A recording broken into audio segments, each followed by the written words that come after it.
Hi, I'm Wrigley, reporting back on my snapshot study, Forest Schools for Future Foodies. So what did I do? I visited 3 quite different forest schools in northern Spain. All were nursery type for preschool children, where parents and carers don't attend. One on the very outskirts of San Sebastian with children from the city, while the other 2 were very rural. So what did I find out? The first in the Basque Country, 5 minutes out of San Sebastian in the coastal mountains, which translates into Forest School Around the Heart.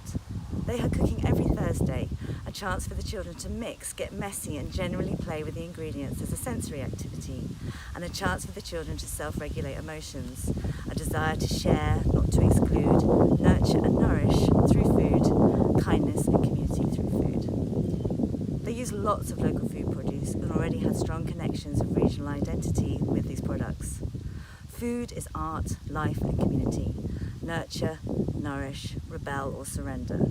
This was described to me by the forest school teacher there, which essentially means to provoke your senses, to taste something you wouldn't normally want to try. That's the rebel part. And then, once you try it, you surrender and actually enjoy it. I thought this was a great concept, especially for children, for trying new foods, and encourage also the children to present the food themselves to their friends in the way that they want to. Take one locally sourced product and play and create, from how a tomato is presented to making pasta, sensory textures and using natural colours from beetroot or spinach to play with the ingredients. Cutting, peeling, chopping, rolling, kneading, textures, smells, appearance and taste.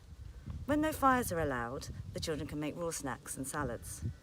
The second forest school in the Navarra region, literally meaning walking with horses, had a small holding with chickens and goats and many dogs and horses. The children would regularly walk with the dogs into the local village and spend lunchtime out in the courtyard of the retirement home with the elderly inhabitants. Lots of eating, laughing and chatting. It was just wonderful. The children again were encouraged to play with the ingredients and to be curious. The third forest school in the Cantabrian region called Into the Forest, rented fields from a local farmer.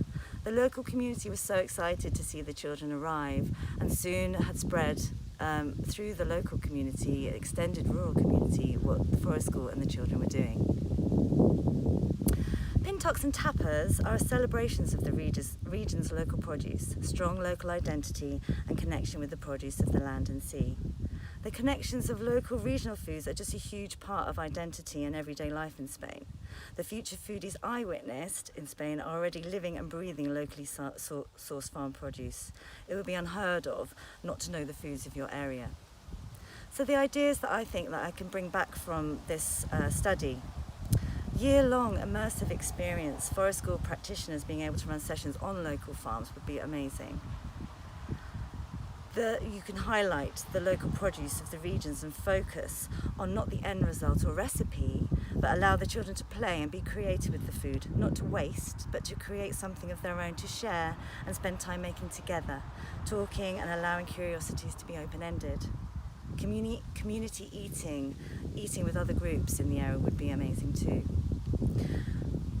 I really noticed there was a regional celebration of local produce while in Spain, so it made me think about the tourist information here in England. As you travel through France and Spain, you see pictorial signs all along the roadsides as you drive through different regions. It's a quick burst of info, very clear and powerful, and there's a real sense of pride and celebration.